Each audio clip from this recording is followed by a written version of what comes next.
Please introduce yourself, state your name and DOC number for the record. Hello, my name is Mark Hanna. My DOC number is 1328872.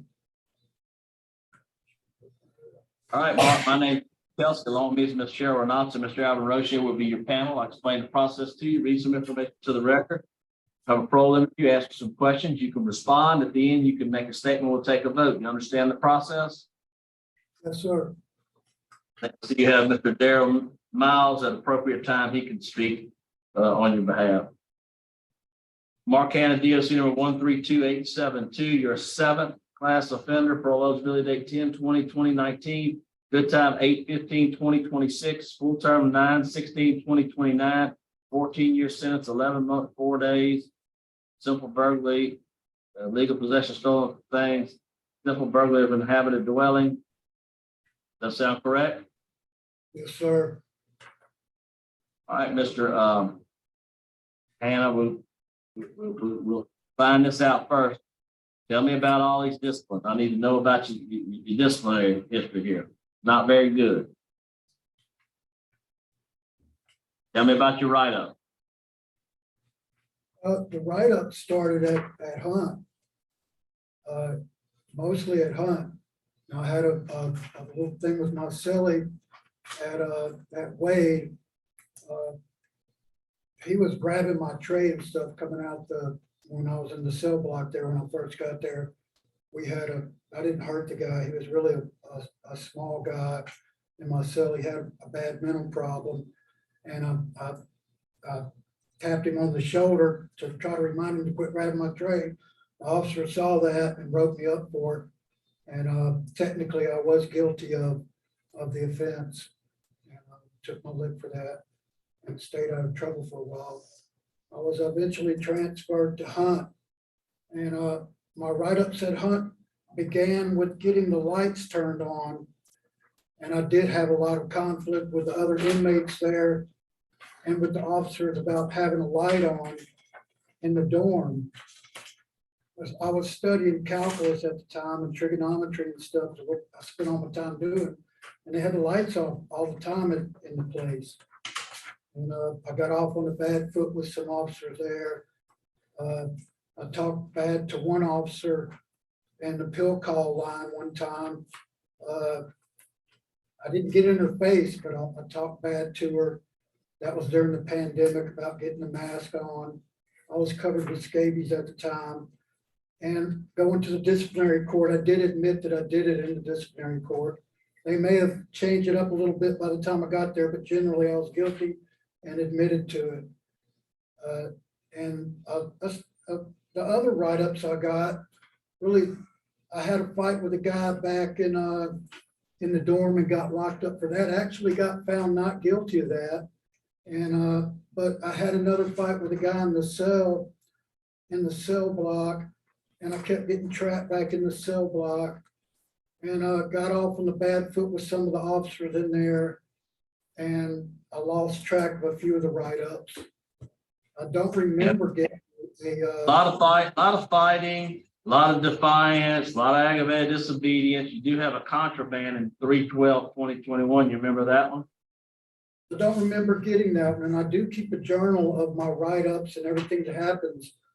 I don't remember being presented with 4 of the write-ups, and the other ones I do. I actually have a copy of those here, my conduct report, and I don't.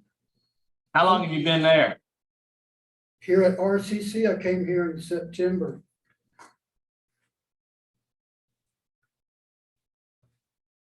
What do you currently do there?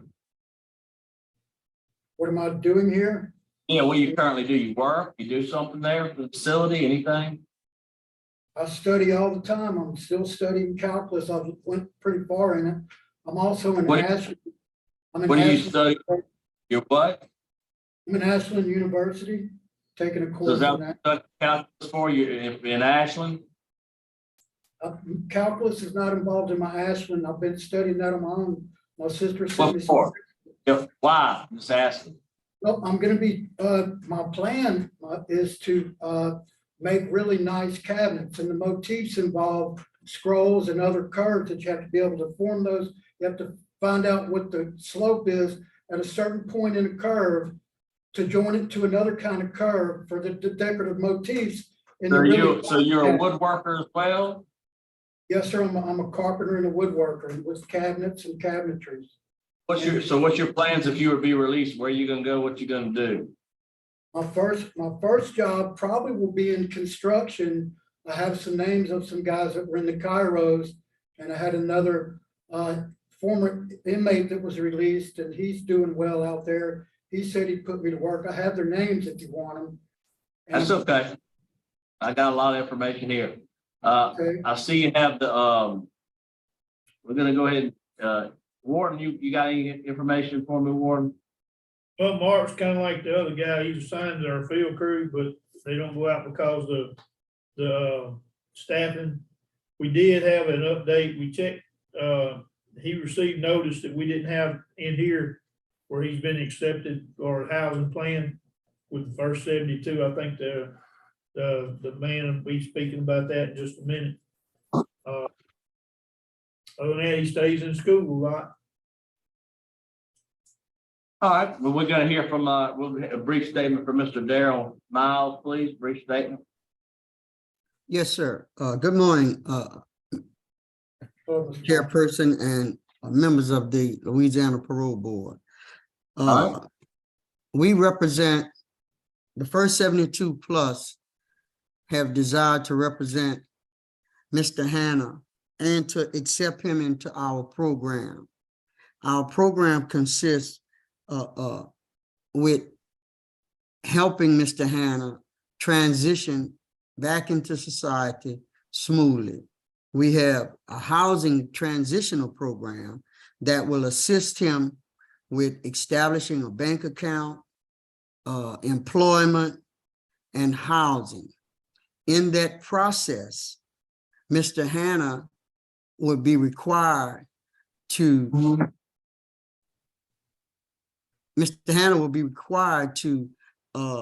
work. If he is not employed, he will work throughout our facilities where he would do his carpentry work as well as his woodwork. He will also be required to seek housing along with our housing staff, of which once he has located housing, then we will pay the first month rent and deposit for his housing. So we also have other programming that we would Mr. Hanna would apply for, such as a loan to get his business started, because he expressed a desire to have a business in carpentry and woodwork. So we have a loan program that would assist him in that area. Also, we have other programs like anger management, drug programs that involve substance abuses of all kinds. And we deal with other subject matters that affect men and women coming out of prison. We believe that with the programming and the assistance that we have here at the first 72 plus, we think Mr. Hanna can become one of our success stories. So we wholeheartedly support him. We are willing to house him and assist him in getting back into the mainstream of society. And with that, we thank you. Thank you so much. Thank you, Mr. Miles. I really appreciate it, sir. Thank you for your comment. Yes, sir. All right. Now we go ahead. Would you like to make a statement on your behalf, Mr. Hanna? Sir, I've had to really come to terms with myself. I've been convicted as a habitual offender, and that was correct. I've formed a habit of stealing, and I got to break that habit. And I've also had a spiritual awakening. I've recommitted my life to God. I hate stealing. I hate leaving people and relieving them of their property. It's mean. It's inconsiderate. I wish I could pay the people back. I'm never stealing again. I hate it. I hate the excuses I made for doing it. They were all wrong. I love working. I love living honestly. I want to do well. I want to be a productive citizen. I'm never going back to stealing again. It was a nightmare. I was having to worry and look over my shoulder. Third Judicial District up in Lincoln Parish showed me, not going to get away with it. They're going to catch me. I'll be back in prison. I'm never doing it again. I'm not going to leave a trail of misery in my life. That's how I feel. I love God. I love my country. I love my freedom. It's not worth it. Society trusts me to be out there. I'm not going to let them down. I love everyone. And I've been cheating myself. Taking the shortcuts, it's not working for me. Spend every moment of time studying calculus, going to the programs. I hope y'all read my Topuku statement because it was from the heart. I was Yeah, telling we myself not to cheat anyone anymore. The program is right for me. I've been getting myself stranded, getting myself in stupid situations, getting in desperate situations. I think that I had to steal, resorting to stealing, taking the shortcuts is not going to work for me. It never has. Keep getting caught. It's not for me. I can't make it that way. Thank you, sir. Thank you for. All right, thank you for your comment. Thank you. We'd also like to make note that we have received remarks of support from Mr. Hanna from family member Bill Marcus. Just wanted to let that be for the record. All right, panel, prepare to vote. I'll vote today for you. Look, you're a 7th class offender. I hear what you're saying. I believe you. You're studying, you're trying to move forward, but you know, the whole disciplinary write-up is a problem. I mean, that is just, it is just not acceptable. You know, you've got to stay right up free, stay out of that realm, continue to work on the things you work on. I can't support you today because of that. You do have law enforcement opposition. You need to, there's some classes you can take them, do what you're doing. Hey, you're studying calculus and that's important, but study yourself, learn more about yourself because, you know, we just don't see a 7th offender. If you were a 1st offender, you had more than normal right, but you're talking about a 7th offender here to have this many write-ups. So my vote today is to deny your parole, reapply when you can. Take care. Thank you. Mr. Roche. Mr. Chairman, my vote is the same for the same reason. Mr. Hanna, maybe you have turned the corner. Your record doesn't show that to us quite yet. You have a good transition plan with the first 72. You mentioned the 3rd Judicial District, and they are adamant. You've been arrested over 49 times. So you've got to demonstrate that you can follow the rules. And I don't see that quite yet. So my vote today also is to deny. 3 votes to deny today. Your parole's been denied. Good luck to you.